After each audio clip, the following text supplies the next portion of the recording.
welcome to Gen Z on Leadership. My name is Gabe Gary, and today I'm lucky to be here with Mayor James Brainard. Brainard is the mayor of Carmel, Indiana, which is known to be the best city to live in Indiana. He got his bachelor's degree from Butler University and his Juris Doctor in law from Ohio Northern University. He is serving his seventh consecutive four-year term as mayor of Carmel. Thank you for being here with us today, Mayor Brainard. Well, it's great to be with you. So, gonna jump in. This could be a very deep topic, but what made you just initially want to run for public office back when you started? I've always had an interest in politics and believe that one can have a greater impact on people's lives at the local level than either the state and certainly the federal level. It's a lot more glamorous to be elected to something, go to Washington, but really don't have much impact. Things that we do here in the office and out in the community every day impact people's lives for better or worse, depending on what we do. And that's what I find fascinating. I've always, of course, as Americans, we should all be fans of self-government. But at the local level, it's really true. We have a tremendous opportunity to help our communities. In Carmel's case, build a brand new city that'll be here for centuries. Yeah. Along with Carmel being brand new, I looked up some statistics and I've learned that Carmel, the population has almost tripled as you've been the mayor. How have you adapted just like with the population growing that exponentially? Well, it was hundreds of millions of dollars of investments in water systems and sanitary sewer systems, roads, stormwater, and parks. Managing that budget, it's like managing a major company. We'll have a $200 million budget next year just for our city operations. We're 700 employees report to me or my department heads, and as a result, it's a big job.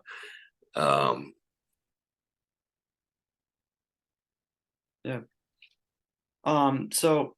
Question, have you ever considered like a higher position in government? I think I have the highest position.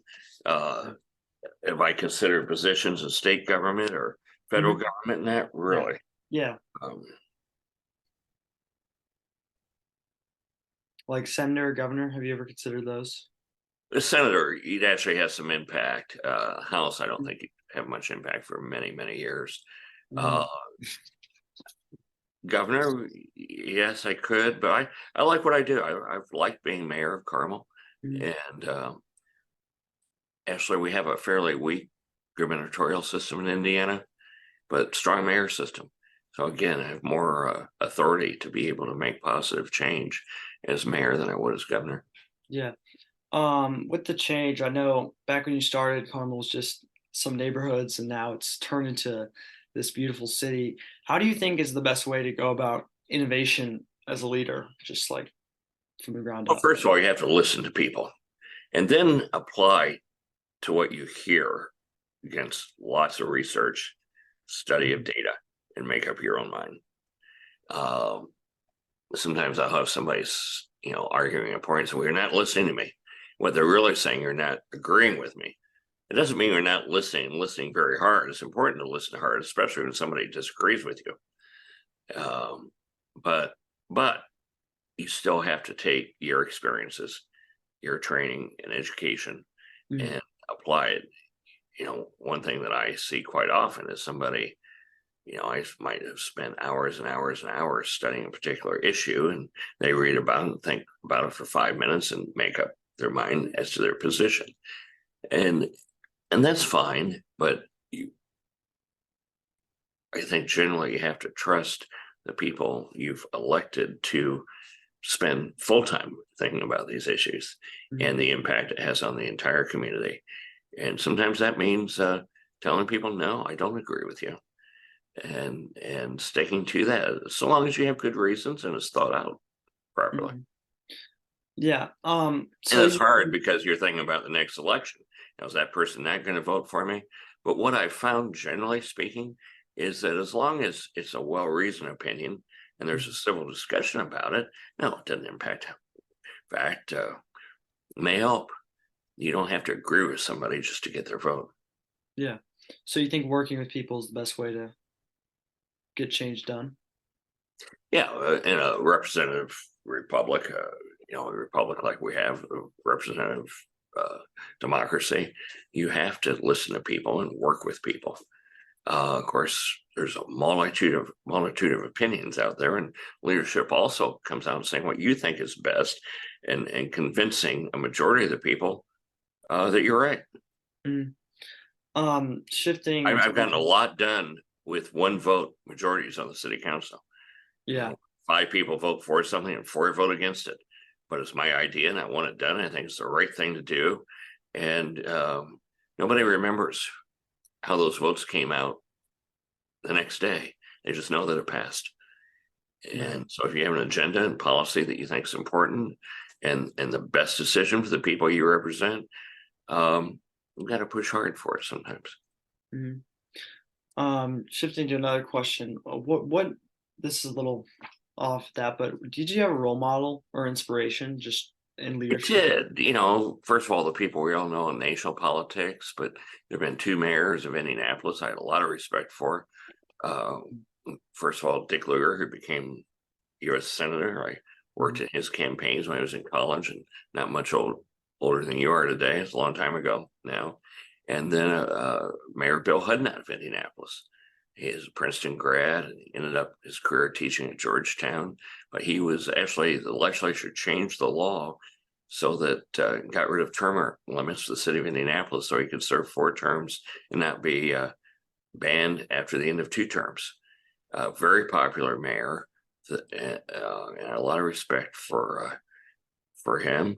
And then Steve Goldsmith, who's really, as mayor of Indianapolis, very involved in technical issues about tinkering around, trying to make government more efficient.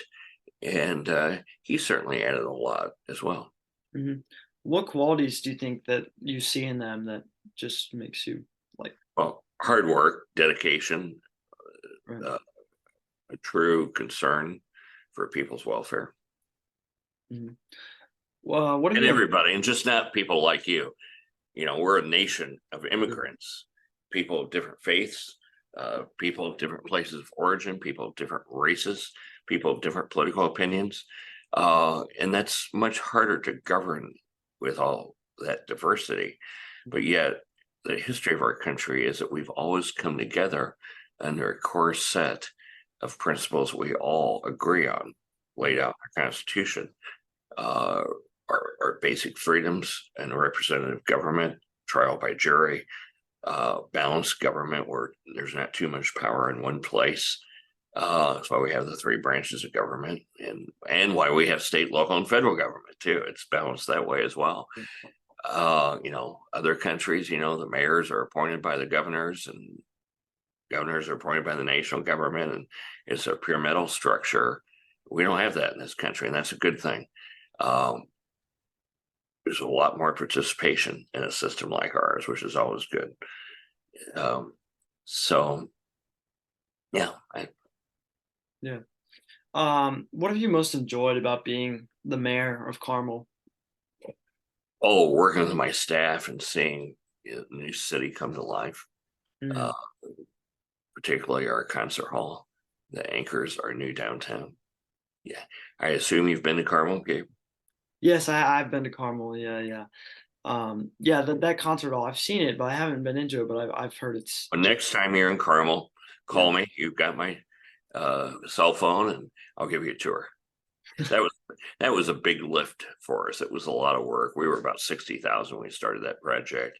We knew we wanted to anchor our new downtown. We didn't have a downtown. We wanted to anchor the downtown with uh, some sort of venue that brought a lot of people to the downtown area. And Indianapolis had focused on amateur and professional sports, Mhm. probably underinvested in the arts. So it's also my background. So we thought building one of the world's great concert halls.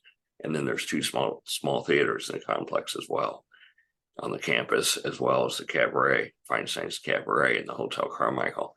So 4 performing art venues within a minute walk of each other. Um, and this worked out very well for us. Very nice. What was the most difficult part? What has been the most difficult part? Most difficult part's always building consensus and then managing the budgets. Yeah. There's always far more needs than you have resources for, even in a place that's relatively well off like Carmel. Mhm. Is there a book, movie, or speech that has been very impactful or beneficial to your leadership that you can think of? I think a lot of city planning books, Jeff Speck's book, Suburban Nation, Rise of Sprawl, Decline of the American Dream. It was by Dwani Players there back, and Jeff Speck has been our Bible in many ways. We also have a book by Frumkin and Dick Jackson. Jackson was an MD, been Arnold Schwarzenegger's when Schwarzenegger was governor of California, was his public health commissioner. He wrote Urban Sprawl and Public Health. Speck also wrote a book about 12 years ago named Walkable City, and that's another great book. And he followed that up with Walkable City Rules. These are books about city planning. Also add Suzanne and Henry Leonard's book titled Genius of the European Public Square, about creating places for people from all these different backgrounds come together and get to know each other. That's, as I was saying earlier, we're a country built of people of all this diversity, and we need to make sure that there are places in the public realm where they have an opportunity to come together and get to know each other. Yeah, that's good. Do you have any advice that you picked up along the way that you would like to give to young people wanting to get into leadership and especially politics? First of all, learn to do something outside of politics. Be an expert at it. Number two, get a really good education. Get as much higher education as you can. Do something else, because then you have something to bring to the government. Sometimes I talk to young people that say, I just want to go into politics, but they have no experience, no work experience, and really wouldn't add that much, anything. And so it's important, I think, to do something else, be accomplished at something else prior to running for office. And for you, that was law. But when you were like in college, did you know you wanted to be a politician, or like before, did you know you wanted to go into politics after your law career? I was always fascinated with politics and self-government. And yes, I did think about it when I was in college and high school. Yeah. All right. Well, those are my questions. So thank you Okay. so much for wanting to be on the Yeah. podcast. And James Brainard, thank you.